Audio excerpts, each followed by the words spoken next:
Hi everyone, this is Scott Brick. I'm here to talk about Justin Cronin's masterpiece, The City of Mirrors.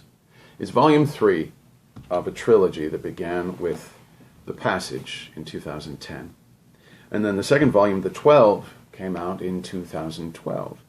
And then, after a very difficult wait for me as well as for you all, we finally found out how everything played out with The City of Mirrors. I fell in love with this series probably for the same reason you did. Like you, I'm a book fan.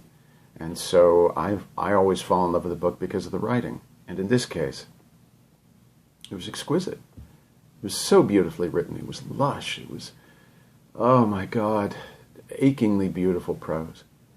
Even though the subject matter is about vampirism. Vampirism that's been weaponized. Vampirism that's been weaponized and that has gone horribly, horribly wrong. Nevertheless, there were a dozen times throughout the 3 volumes where I just had to stop because I was crying. And I think, like everybody else, I found myself just aching to know who was at the center of it. There was a character who was mentioned in the first 2 volumes, but that we knew nothing about.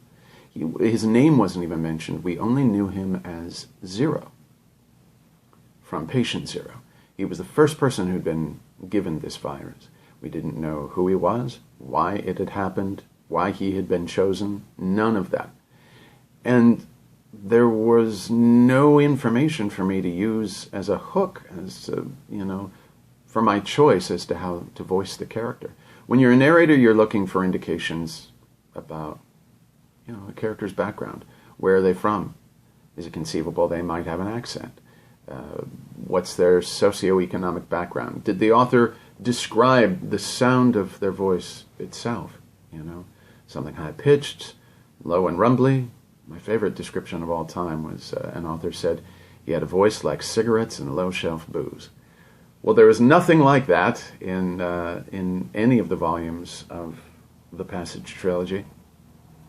The only indication that I had as to how to do the voice in the first 2 volumes was that the lines were all done in italics. It was essentially the same line, come to me, repeated over and over. Come to me, come to me, come to me, come to me.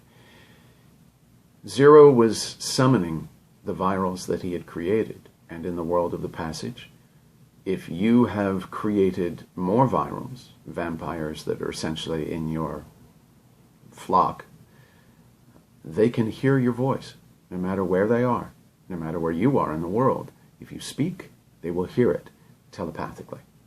So the italics were an indication of that this was something being spoken inside the character's head.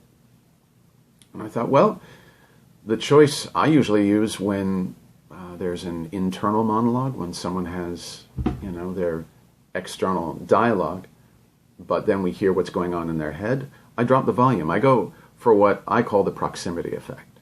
And got a little prop to explain this. Ordinarily, we would be about this far away from the microphone, speaking at about this volume. But if I want to create the proximity effect, I'm going to get so much closer to the microphone, and I'm going to drop my volume and get a little whispery, a little dusky in my voice. So, come to me, come to me, come to me would become, come to me, come to me, come to me. It didn't hurt that it kind of amped up the creepiness factor, which is good in a book about vampires, right? Anyway, it seemed to work for the first 2 volumes, but the problem is I'm making this choice blind at the risk of making a significant error. What if we find out in the 3rd volume that he's from Glasgow and I haven't done an accent? What if we find out that he's from Brooklyn and I haven't done the exact same thing? So that was the risk. And for 5 or 6 years between The Passage and The City of Mirrors, I had a little bit of anxiety. What would happen when the 3rd volume dropped? Well, imagine my surprise and my anxiety when the 3rd volume arrives and I see that 150 pages have been written from Zero's point of view. First person. The entire series is 3rd person, except for these 150 pages. Now, when you made a choice for a voice in Volume 1, you usually want to stick with it. but I was suddenly nervous as can be that this was going to be a horrible decision. You know, obviously, we as narrators, you don't want to have a voice that's going to fatigue your vocal cords, but I kept thinking, if I do this for 150 pages, this would fatigue the listener's ear. So I started looking around for alternative ways of doing the character, and I spoke with Christina Rooney, a brilliant director on the series. And the more we talked about it and what other choices could be made, the more this nagging doubt kept getting louder and louder in my brain, like Zero's voice, telling me, no, this might just be the appropriate choice. And the more I looked at the character, and I don't want to tell you anything about him, I think you should discover all of that for yourself, but he's slightly larger than life, slightly affected. He's a man who quotes Shakespeare extensively, and not everybody does that in modern-day society, right? So he seemed like he might be the kind of guy who would be just kind of languid in his storytelling style. And I thought, well, why not?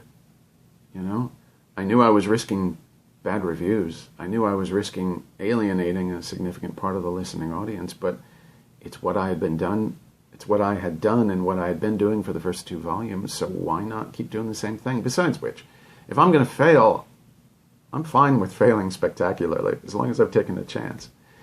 If I get carried out, I'll get carried out on my shield. So, essentially, when it came time to tell his story, there was a line that I'm paraphrasing here, but it essentially began like this. He turns to somebody who has found him and says, "So, you want to know who I am? You want to know my story? Very well then. I shall tell you." And for a day and a half, 150 pages, that's what we did.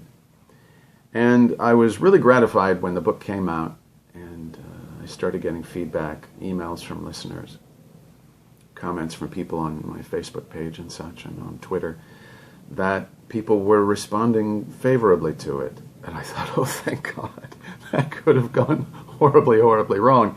I even had several people get in touch saying that what really creeped them out about the book, and they found most effective, were those 150 pages from Zero's point of view. Thank God. Matter of fact, I was at a book signing in Pasadena when Justin came to town.